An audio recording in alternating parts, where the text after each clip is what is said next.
Hey guys, subscribe for daily content, and if you're shopping for gear, make sure you check out the description for the newest items at some of the very best online retailers. There's also links for some of the items that I personally recommend. Thanks! What's going on YouTube? Metal Complex here, and today I've got another short little unboxing video to share with you guys. I am completely baffled by the logo on this. Has anybody ever seen this logo before? I have no idea who sent this to me. The box it came in was insane. It had stamps on it from God knows where on other parts of the world. I don't know if the person who sent this actually communicated with me or if they got my address from somebody else. I don't know. I'm sure we'll find out. As of this moment, it is a complete mystery to me. So whatever it is, if it's actually available, I will link it down in the description. Thanks to my patrons for supporting me. Thanks to whoever sent this. It's a very velvety box. You know, that's nice. We have 3 things on the front. Looks like maybe a claw. Okay, we have a matching microfiber claw. 2. Oh, a matching pouch. We have a sticker. We have, oh, okay, maybe this is something fancy. Certificate of Authenticity. Oh, MJMKTW. Designer is Mohammed J. Madan. The model is called the Horis. It's DLC titanium. Polished DLC. Whoa, okay.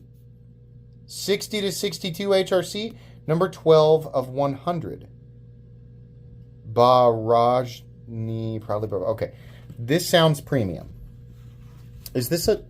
It says 12. This is just number 12? Ooh, okay. Oh, goodness. Wow. Is this, is it Mokatai? So right off the bat, it does feel really, really nice. I'm not sure who the OEM is. If what do we have here? A spring. Why? What? Oh, is it for the button? Okay, let's just... Okay, nice blade. Definitely. It's a big guy. Really, let me shine this up because this is a very high polished DLC knife. Oh, that's nice. I do like that a lot. I am a big fan of that look. That is cool. Very aggressive tanto. Little thumb ramp here. This is a plunge lock. So it is a button lock. We have a flipper, a rear flipper, and we also have a front flipper, and you can also use the opening hole. I am going to say that this button does feel a lot better. I know people are going to moan and groan about button lock. This button does feel a lot more high quality than what I typically feel in a button lock. It's got quite a bit of travel to it, but it does feel good. I think there's probably just a ton of engagement there. So yeah, a nice forward choil. They're actually super comfortable. Really, really comfortable. Got a little spot underneath here. That's that deal. So this is riding on top of the texturing. We have 2 T8 screws over here. Yeah, so this is really nice, especially considering it's definitely DLC. It's definitely titanium. And, you know, as far as like the HRC range, I would hope that they wouldn't be silly enough in a 2025 knife market to pretend that, you know, like to fake the HRC range, because we have people who can test this pretty easily. So unconfirmed at the moment because I've never heard of this brand or anything like that, but familiar at least with how the polished DLC works.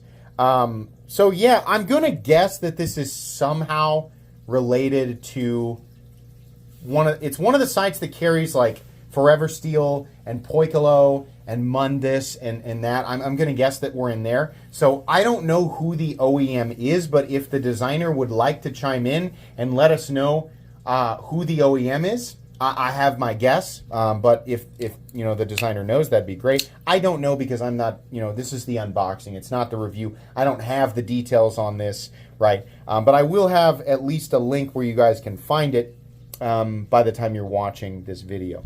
So yeah, definitely good looking, really, really nice, consistent, not quite a mirror, but definitely more than like your satin DLC finishes. Like here's my Excalibur with a satin DLC.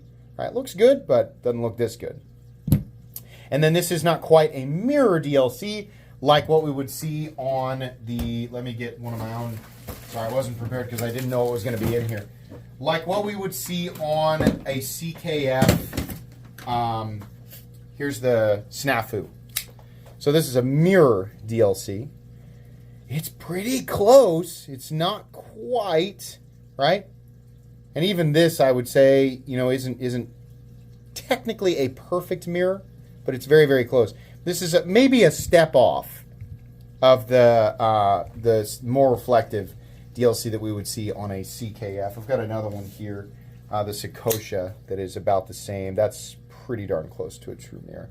I mean, maybe just the hologrind in this one is warping it a little bit. But this is really nice, though. Like, it legitimately looks great. Obviously, everything has been knocked down here. This is probably too much to put right here. If you're going to do that, you need to make it way smaller. Like on future models, right? Way, way, way, way smaller. The pivot action is insane. I need to highlight this and make sure that I emphasize this properly. The pivot action is quite literally buttered glass. That's why I think I'm going to take a guess on who is the OEM. But this is insano, like stupid town smooth. Ridiculous. Like greased up freaking hockey puck on a, you know, perfectly frozen ice rink. Like that. It is insane, the action here. So let me go ahead and get a measurement of this guy because it is pretty big. Overall length is coming in at, wow, 9 inches. 9 inches. Blade length is 4 1/8. Cutting edge, I'm going to say about 3.65. How's our plunge grind here? Yeah, okay. Nice little choice. Man, real nice. Is this your only model? And does it just come standard? There's no way that this knife is inexpensive. It is almost certainly manufactured in China. I mean, like, honestly, there's a 99.99999% chance this is manufactured in China, which is fine, but it's still going to be pretty expensive. I'm going to guess that at least this variation of the knife comes with this, what I'm going to guess is Mokatai, pocket clip. But there are probably different variations. Is there anything else in the box? Now, the only other semi-mystery here is the spring, which I'm guessing is just for the button, right? Is there more than, why does it look like there's more than one thing in here? There is. Oh, wait, look at this. What's the implication here? I bet one of these is lower tension. That's pretty high. This is lower tension. This is a higher tension spring.